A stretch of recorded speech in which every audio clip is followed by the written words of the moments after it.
This is Mary, and today we're going to talk about lifelines in knitting. A lifeline is a length of scrap yarn, thread, or a spare circular needle threaded through the stitches in your project that acts as a bookmark of sorts, so that if you need to unravel back to fix a mistake in your work, you can do so back to the lifeline and have all your stitches held to be placed back on your needle. There are two types of lifelines that you can use in your knitting: proactive and reactive. A proactive lifeline is one that you place in the current row of stitches on your needle to keep your place in case you end up having to unravel to fix a mistake later on. In many projects with complex stitch patterns like lace, cables, or brioche, proactive lifelines can be a lifesaver since you'll have set landmarks to go back to if you need. A reactive lifeline is one that you place into your work after the fact, once you've realized that you need to rip back to a certain spot. Regardless of whether they're proactive or reactive, lifelines are a great tool to make it easy and secure to unravel your work and place it back on your needles when you need to. There are a couple different ways that you can place a proactive lifeline. The simplest way is to use a tapestry needle and thread a length of scrap yarn longer than the width or circumference of your project, purlwise, through each stitch on your needle. So we're going to show that here.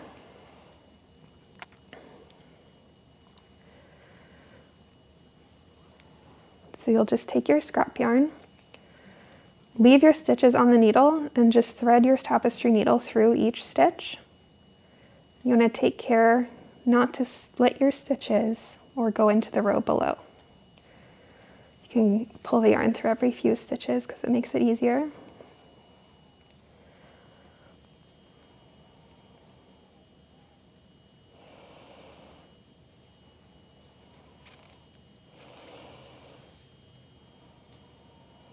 Sometimes it can be also easy if you're using a circular needle to put your work back onto the cord, because then you have more room to put your needle through. Once you've threaded through all of the stitches, you can go on knitting as normal. You just want to take care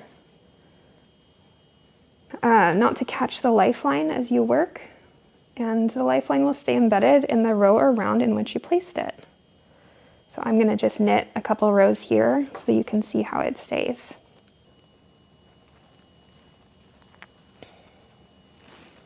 So here we have the lifeline embedded in your work here, and it'll just stay there as a bookmark if you need to unravel.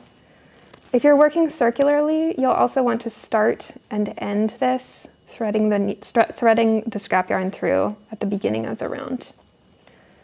Another way to do this requires a set of interchangeable needles that have a hole near the end of the cord, such as for a cable key when screwing on the tip, or a slot specifically for placing lifelines. You'll insert some thread or dental floss through that hole. These holes are usually too small for most yarn, and then work your next row around. So I'm going to put the thread through here. It'll be on your right needle when you do it. I'm actually going to use my tapestry needle to put it through. Okay.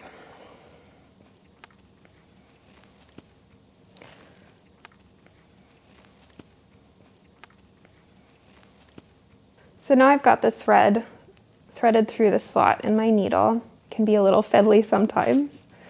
And you're going to go ahead and work the next row around. So as you work, the thread will automatically run through your stitches so that it stays in that row. So I'm going to knit a row here. So now that I've worked this row, that slot will automatically thread the thread through my stitches. You'll want to make sure to pull it all the way through, like so, and then remove the thread from the slot in your needle. So I've got the end here. Perfect. Just pull it out. There I've placed another lifeline. With proactive lifelines, it can be helpful to place them at regular intervals or checkpoints in your project where you know you've got everything right so that you can come back to the last one if you find you've made a mistake later. If you never have to use these lifelines, you can simply remove them once you've placed the next one or when it comes time to block your project. As for reactive lifelines, you'll want to place the lifeline at least a row or round below whatever mistake that you'd like to fix. You can do this by threading either a length of scrap yarn or a spare circular needle in a smaller size than your working needle through all of the stitches in a row or round you've identified. If you're using scrap yarn, you'll thread your tapestry needle with the length of yarn and use it to run through the right leg of each stitch. I'm going to show that here.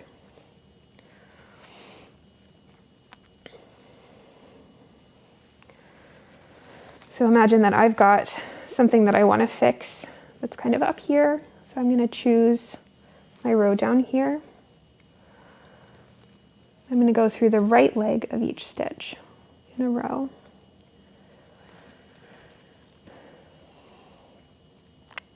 So you'll want to make sure that you're staying on the same row for all of your stitches. You'll go through the right leg of each one.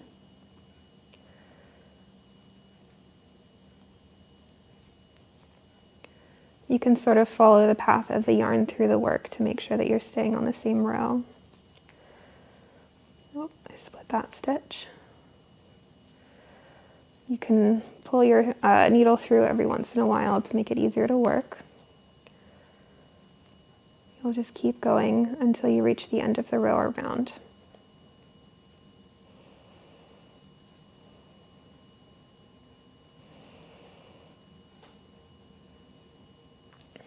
And there you have a reactive lifeline with scrap yarn. Again, if your work is in the round, you'll start and end threading your lifeline at the beginning of the round.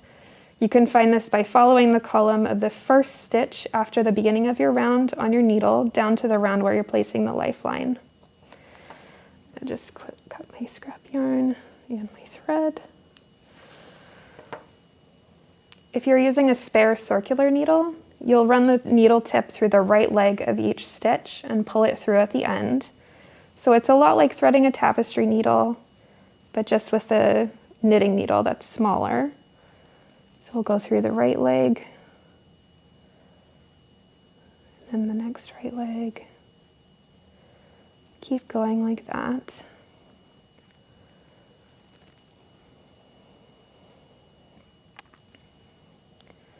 And it's important that the spare circular needle is smaller than what you're using for your project so that it doesn't stretch out the stitches.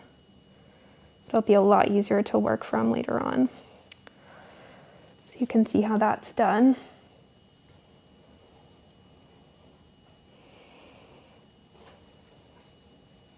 So now I've finished running the needle through the stitches and I can pull it through and just leave that needle in there until I can unravel it.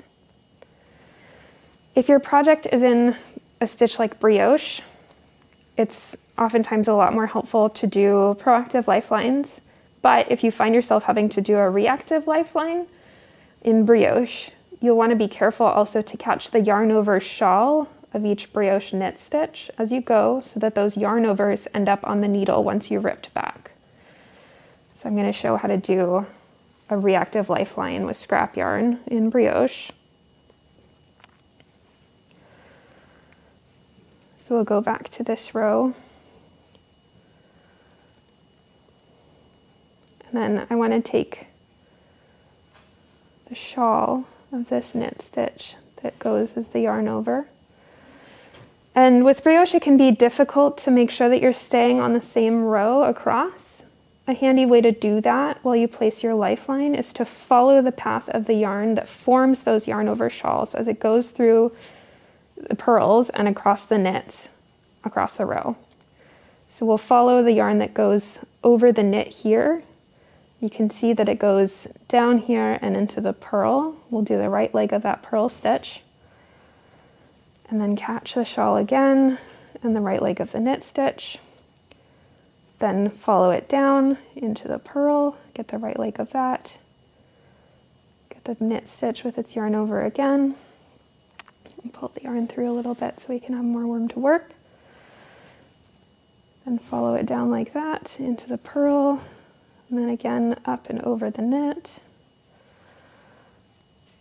And then over to the purl, and like that across.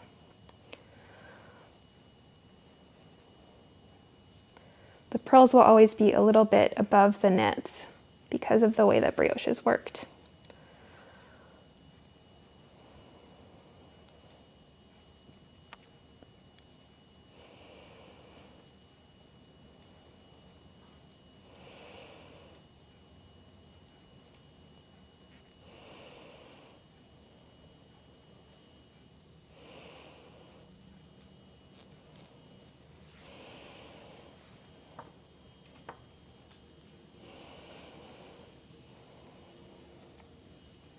So there you have a reactive lifeline in brioche.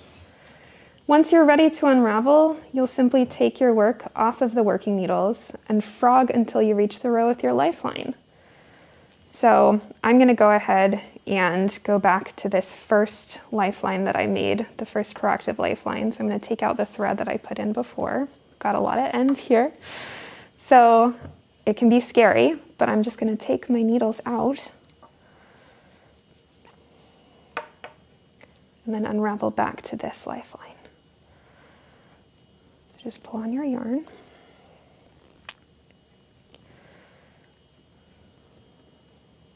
And now it's ready to go back on the needle. So if you've used scrap yarn or thread like this, you'll need to run your working needle through all of the newly live stitches with the right leg forward to get them back on the needle and ready to knit.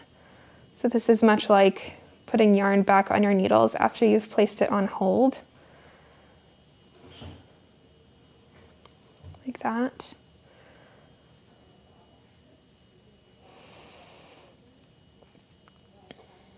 Once your stitches are all safely back on your needle, you can pull out the lifeline or leave it in and it becomes a proactive lifeline. So here I'm going to pull it out just to show you how to do that. It can be easier if you put it back on the cord. So just gently pull out the yarn. And then if you've used a spare circular needle, once you unravel back to that, you can just knit the stitches directly off of that needle using your working needle. And there you have it, the ins and outs of lifelines. Happy knitting. This is a messy little tableau.